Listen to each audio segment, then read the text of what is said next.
प्रतारित होइथिबा एही कर्मचारी माने आज विधानसभा सम्मुख एक अभिनव प्रतिवाद करिसेंते। सेपटे तृणमूल स्तर में सरकारी योजना पहुंचाउथुबा निखिल ओडिशा ग्राम रोजगार संघ भी विधानसभा सम्मुख में विक्षोभ प्रदर्शन करिछि। मुख्यमंत्री पंचायत राज मंत्री और सचिवों प्रतिच्छवि उपरे पड़िछि फूलमाल, सामने बसिछि कलसी, श्लोक पढ़ा सह चली जोरदार पूजार्चना।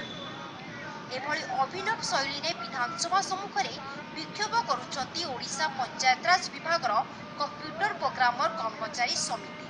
दीर्घ 13 वर्ष है ब्लॉक स्तर में काम करुवा कंप्यूटर प्रोग्रामर मानू मासिक मात्र 9,000 टंकार कम दरमा मिली। चाकरी नियमित प्रतिश्रुति पर भी पूरण हेउनी दाबी।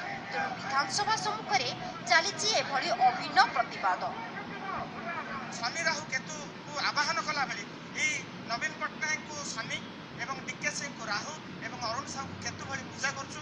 भगवान आमे के आत्महत्या न करू हम फैमिली हम से अवस्था रे हे सालानी भाई माने दी जण आत्महत्या कर सालेनी ठिका नि जोते शोषण चाली छी। हम पिला छ गोटे खाइयो देई पानु तो कंप्यूटर प्रोग्राम रे स्थायी रेगुलर आ अतिरिक्त कंप्यूटर प्रोग्राम को डायरेक्ट पेमेंट दबा कुछ न होते के ए दुईटी दाबी नै और आशा उलेजु जदी न हबो आमे आमरण अनशन बसिबु।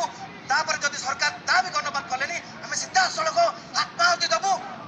सेपटे पंचायत राज विभाग द्वारा प्रतारित होइतिबा निखिल ओडिशा ग्राम्य रोजगार सेवक संघ पक्षर मध्य बीएमसी रे देखिबाकू मिलितिला सबुठारु बड़ रैली। प्रति जिल्लारो पंचायत कर्मी ए विक्षोभ रे शामिल होइतिले। नरेगा योजना रे नियुक्ति पाइतिबा ए कर्मचारी माने स्थायी नियुक्ति दाबी रे रास्ता को ओह्लाइचंती। दीर्घ 10 वर्ष धरिक 6234 पंचायत रे ग्राम रोजगार सेवक सेविका माने काम करचंती।